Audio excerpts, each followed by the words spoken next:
Do you live anywhere near the Pacific Ring of Fire?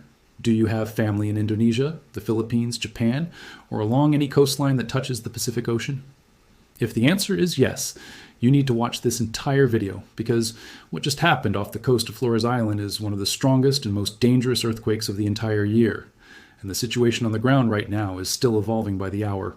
Early Saturday morning, August 15th, 2026, at 5:58 a.m. local time, the earth ripped open beneath the ocean floor just north of Indonesia's Flores Island.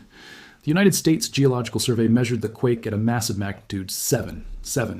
The epicenter sat roughly 68 kilometers or 42 miles north-northwest of the city of Ende in East Nusa Tenggara province at a depth of about 10 kilometers. That depth matters more than most people realize. A shallow earthquake like this one releases its energy much closer to the surface, which means the shaking hits harder, the destruction spreads wider, and the risk of a tsunami climbs dramatically. This wasn't a distant tremor that barely registered. This was a violent ground-splitting event that woke up entire regencies in the middle of the night and sent families running for higher ground in their pajamas, in the dark, with no idea what was coming next. Picture it for a second. It's not even 6 in the morning. Most people on Flores Island are still asleep, or just barely stirring, when the ground beneath their homes starts to violently shake. Concrete cracks, walls buckle. In the town of Talabura, in Sika Regency, a 51-year-old resident named Nona described it simply. "The quake was massive," she said. "The shock was so strong." That's not a scientist talking. That's not a government spokesperson reading from a press release. That's a woman who was in her house when her entire world started shaking, and it tells you everything you need to know about what people actually experienced in those first terrifying seconds. Johanna Mbu, a resident of Sika Regency, described the moment differently, but with the same underlying terror. She said a number of buildings around her were damaged by the strong shaking, and that panicked people ran straight to higher ground the moment the shaking stopped, not waiting to see if it would happen again. That instinct, run first, ask questions later, tells you something important about how deeply this region understands the danger it lives with every single day. But here's the problem. This wasn't just an earthquake. Within minutes, Indonesia's Meteorology, Climatology, and Geophysics Agency, known as BMKG, issued a tsunami warning covering 4 provinces: West Nusa Tenggara, East Nusa Tenggara, South Sulawesi, and Southeast Sulawesi. That is a massive stretch of coastline packed with villages, fishing communities, and cities that sit right at sea level. Officials urged residents to stay away from beaches and riverbanks immediately, and told anyone living along the coastline to move to higher ground without waiting for further instructions. Thousands of residents in Nagakeo Regency, the area closest to the epicenter, began what officials called self-evacuation, meaning they didn't wait for a siren or an official order. They saw the shaking, they knew what it could mean, and they ran. And now it gets worse. In East Manggarai, residents evacuated straight to the hills, terrified that a wall of water was coming for them next. This is the part most people watching from outside Indonesia don't fully grasp. A tsunami warning in this region isn't an abstract weather alert. It's a direct echo of a national trauma that every person on that island grew up hearing about from their parents and grandparents. This next part matters, so stay with me. In December of 1992, this exact same stretch of coastline was hit by a magnitude 7.8 earthquake, just 63 kilometers east-southeast of where this new quake struck. That 1992 earthquake triggered a tsunami that tore through Flores, destroyed tens of thousands of homes, and killed more than 2,500 people. 2,500 lives gone in a matter of hours from an earthquake that happened along the same geological fault system BMKG has now identified as the source of this new disaster, called the Flores Back Arc Thrust.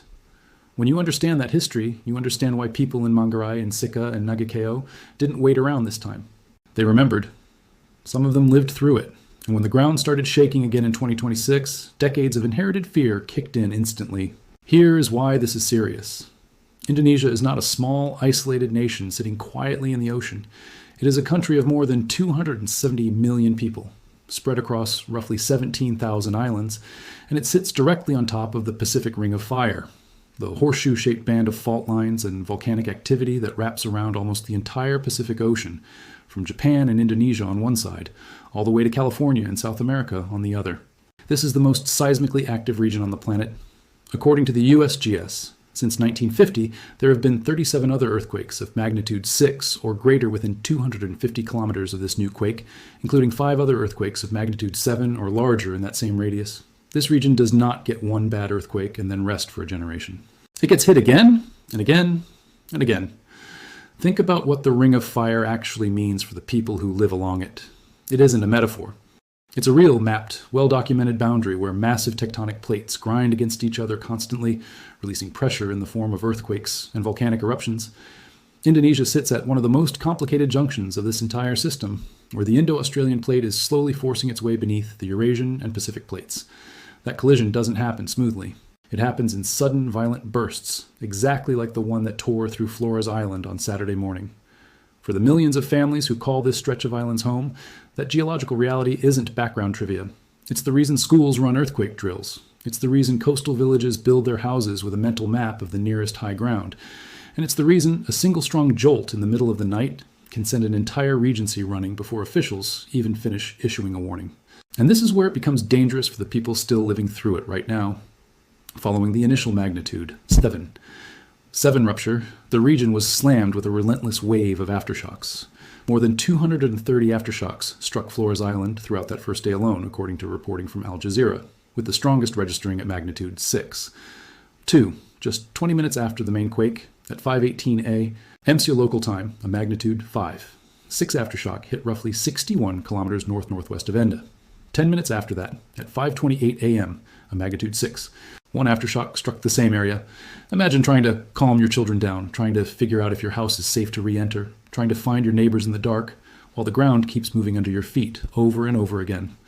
By the following morning, BMKG's monitoring station in Kupang had recorded 111 aftershocks, and that number kept climbing. This is not a single event that happened and ended. This is an ongoing, unfolding disaster that the people of Flores are still living through right now, today, as you watch this video. One more thing you need to know. Just hours after the magnitude 7 quake struck off Flores, a separate magnitude 6. 9 earthquake hit Indonesia's western island of Sumatra, thousands of kilometers away. 2 major earthquakes in 2 completely different parts of the country on the exact same day.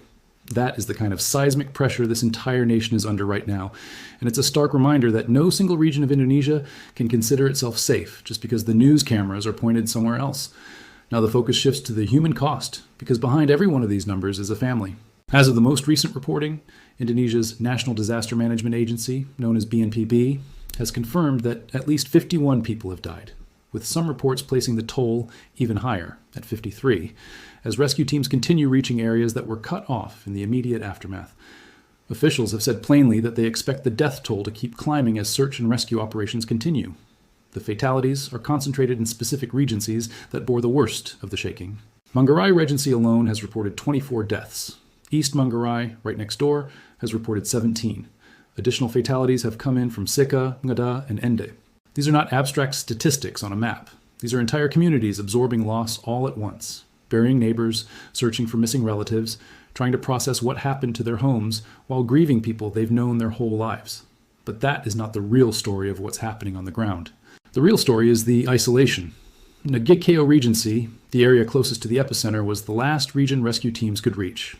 Landslides triggered by the earthquake blocked the roads leading in and out, and the shaking disrupted mobile communication in the area entirely. Father Rahman, the head of the local search and rescue agency based in the port town of Mamere, told reporters his teams simply could not get in by road. They had to attempt reaching the isolated villages by ferry instead. Think about what that means for the people trapped inside that zone. No cell signal to call for help, no road for ambulances or rescue vehicles to reach them, just cracked buildings, blocked roads, and the terrifying uncertainty of whether help is coming at all. Now picture the families actually living through that isolation. A parent with an injured child, no working phone, no road out, and no way to know if anyone even knows they need help yet. That is the reality that played out across Nagakeo Regency in the first critical hours after the quake, the hours that matter most for anyone trapped or seriously hurt. Search and rescue coordinators had to improvise, sending a team in by ferry simply because the roads that would normally connect them to the coast had vanished under tons of collapsed hillside. In a disaster like this, the difference between life and death is often measured not in days, but in how quickly rescuers can physically reach the people who need them. And for the residents of Nagakeo, that window stretched out far longer than anyone would have wanted. By Sunday, rescue coordinators said they had cleared most of the landslides and reopened roads into the previously isolated villages, and search teams reported no further indications of people trapped or missing beneath collapsed structures in those specific areas. That is some good news in an otherwise brutal disaster. But communication disruptions and power outages are still affecting large parts of the region, which means the full picture of the damage and the full human toll is still coming into focus even now. And here's what most people are missing about the scale of what actually got damaged. Preliminary data from BNPB showed 157 homes heavily damaged, 41 moderately damaged, and 148 lightly damaged in the earliest assessment alone. And that number has since grown substantially, with more recent reporting putting total damaged homes above 150 as assessments expanded into previously unreachable areas. The destruction wasn't limited to houses either. Officials reported damage to 87 educational facilities, meaning schools where children are supposed to be learning are now sitting cracked and unsafe. 18 health facilities were damaged, which is an enormous problem when a region desperately needs medical care for earthquake injuries. 5 places of worship and 6 government offices were also damaged.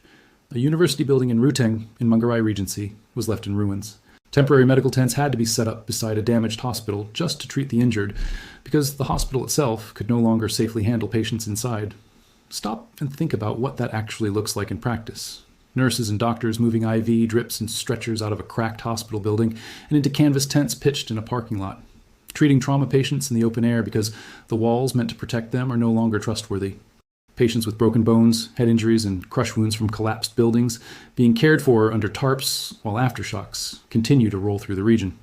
This is what disaster medicine looks like in the real world, far away from the clean, orderly image most people picture when they hear the word hospital. And it is happening right now in a province that was already working with limited medical infrastructure before the earthquake made things dramatically worse. This is where the scale of exposure becomes almost impossible to comprehend. Seismic modeling estimates that roughly 56,000 people felt severe shaking from this earthquake. Another 420,000 felt very strong shaking. Beyond that, 171,000 people felt strong shaking. 112,000 felt moderate shaking. And more than 11 million people felt at least light shaking somewhere across the region. Read that again. Millions of people in their homes, in their beds, in the middle of the night, feeling the earth move beneath them without knowing whether it was about to get worse. The cities sitting closest to this disaster carry real populations that put a human face on all of this. Ende, roughly 70 kilometers from the epicenter, is home to more than 87,000 people. Maumer, about 100 kilometers away, has a population near 87,700. Ruteng, one of the hardest hit towns, holds more than 41,500 residents. Labuan Bajo, a popular gateway town for tourists visiting Komodo National Park, sits about 165 kilometers from the epicenter with nearly 189,000 people. And Kupang, the provincial capital with a population over 442,000, sits roughly 325 kilometers away, close enough to have felt the shaking ripple through the region. These aren't just points on a seismologist's map. These are living cities, full of families, farmers, fishermen, shopkeepers, and school children, all of them now living under the shadow of aftershocks that have not fully stopped. This is where it becomes even more dangerous to look away from. Indonesia's relationship with earthquakes and tsunamis is not new, and it is not small. This is the same country where, in December of 2004, a catastrophic magnitude 9. One earthquake struck off the coast of Sumatra and unleashed the Indian Ocean tsunami, one of the deadliest natural disasters in modern history. That single event killed more than 220,000 people along the coastlines of the Indian Ocean, and more than half of those deaths happened right here in Indonesia. When emergency officials in Flores issue a tsunami warning today, they are not being overly cautious for no reason. They are responding to a documented, repeated, generational threat that has devastated this exact part of the world before, more than once, in living memory. That kind of history changes the way an entire population responds to a warning siren. In many parts of the world, a tsunami warning is treated with a shrug, an afterthought, something that happened once on the news and nowhere near where most people actually live. In Indonesia, it is treated as an order to move immediately, because too many families here have buried relatives who didn't move fast enough. That collective memory, passed down from 1992 and reinforced again by 2004, is likely one of the biggest reasons the death toll from Saturday's earthquake, while still tragic and still climbing, has not been dramatically higher. People ran. They didn't wait for confirmation. They didn't wait to see if the warning was real. They simply moved because they already knew what the alternative could cost them. Rescue and relief operations are now fully underway across the affected regencies. BNPB has dispatched food and emergency supplies from a logistics warehouse in East Flores Regency, and additional relief shipments are being flown in from Jakarta through Halim Perdana Kusuma Air Force Base. Military and rescue personnel have been photographed digging through the rubble of collapsed buildings by hand, using jackhammers and circular saws to reach anyone who might still be trapped. Indonesian and international outlets have shared images of entire families sleeping outside their damaged homes, too afraid of aftershocks to go back inside, and of villagers examining the cracked walls of houses that used to be considered safe. For thousands of displaced residents, the nights since Saturday have looked nothing like normal life. Tarps strung between trees, mats laid out on open ground, children trying to sleep next to parents who are still listening for the next tremor instead of resting themselves. In a region where daytime temperatures can climb into the low 30s, Celsius and nights can still bring heavy rain this time of year. Sleeping outside isn't just uncomfortable, it's genuinely risky, especially for the elderly, for infants, and for anyone already injured from the initial shaking. Relief coordinators have been racing to get tents, clean water, and basic medical supplies into these communities before secondary health problems. Dehydration, exposure, untreated wounds start compounding the disaster that the earthquake itself already caused. Every additional day it takes supplies to reach isolated villages is another day families are forced to choose between the fear of going back into a cracked house and the exhaustion of sleeping outside with no real shelter at all. Most people watching this from thousands of miles away are missing one crucial detail. The tsunami warning issued immediately after the quake has since been lifted.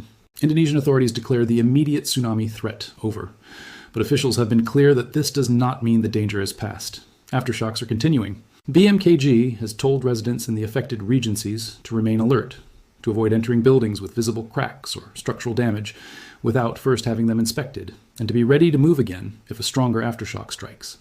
In a region built largely from unreinforced brick with concrete floors and precast concrete frame construction, buildings that survive the initial magnitude, M7.7 rupture may not survive a significant aftershock. That's the quiet, unspoken danger hanging over every family who has moved back into a cracked, unstable home simply because they have nowhere else to go. This is a part of the story that rarely gets enough attention once the initial headlines fade.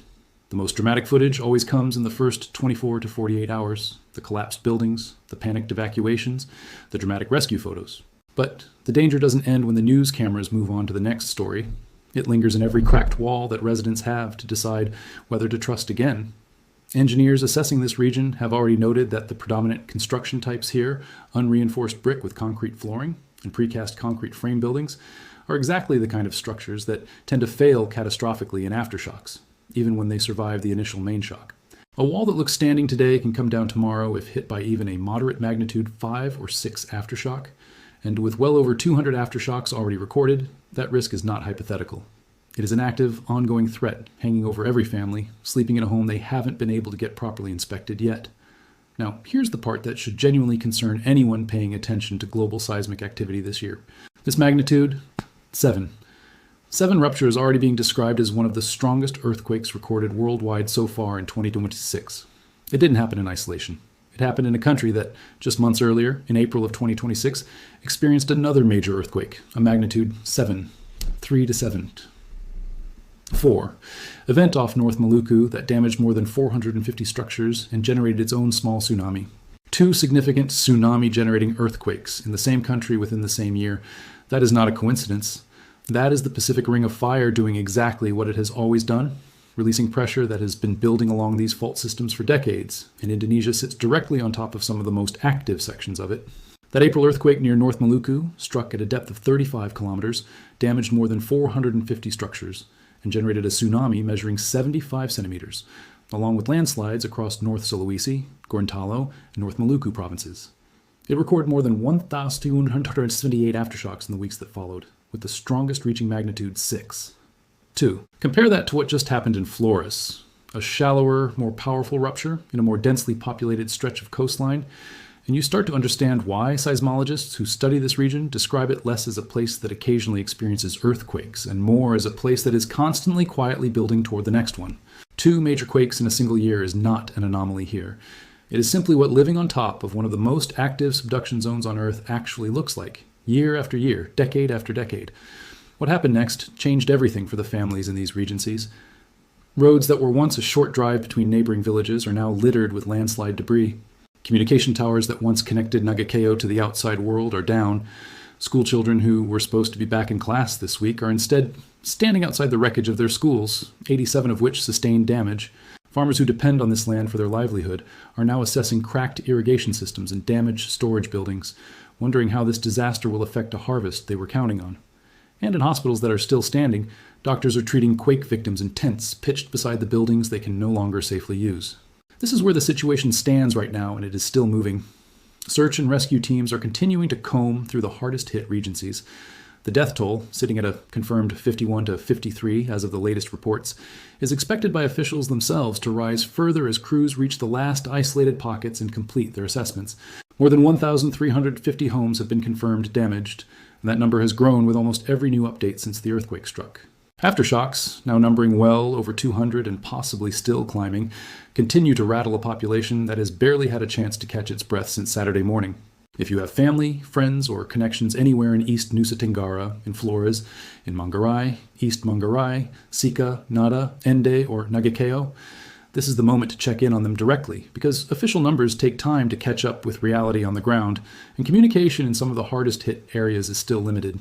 If you live anywhere along the broader Pacific Ring of Fire, from Indonesia through the Philippines, Japan, and across to the west coast of the Americas, this event is a direct reminder of how quickly a normal night can turn into a life-threatening emergency with almost no warning at all. The people of Flores did not get days of forecasting or a slow buildup of warning signs. They got seconds. A shallow rupture, 10 kilometers beneath the ocean floor, and then the ground was moving, buildings were cracking, and a tsunami warning was already being broadcast across 4 provinces before most residents had even fully processed what was happening. That is the reality of seismic disasters in this part of the world. And it is the reason officials continue urging anyone in a coastal or landslide-prone area to stay alert, keep emergency supplies ready, and know their evacuation route before the next tremor hits, not after. Right now, rescue crews remain on the ground across Flores Island. Aftershocks are still being recorded. Damaged buildings are still standing in places they probably shouldn't be, waiting for the next strong shake to test them again. Families are still sleeping outside, still waiting for word on missing relatives, still trying to rebuild a sense of normal life on ground that has proven, once again, exactly how unstable it really is. Officials have not declared this crisis over. They have only said that the immediate tsunami threat has passed, while the broader danger from aftershocks and structural damage remains active and ongoing. The system is still evolving. The full damage assessment across Nagakeo and the other hardest hit regencies is not yet complete, and the death toll that stands today is very likely not the final number. What happens over these next several days, as rescue teams finish reaching the last isolated communities, and as aftershocks either fade or intensify, will determine just how deep the human cost of this earthquake truly goes. Right now, on the other side of the world, people are still standing outside their cracked homes in Flores Island, still listening for the next tremor, still not entirely sure it's over.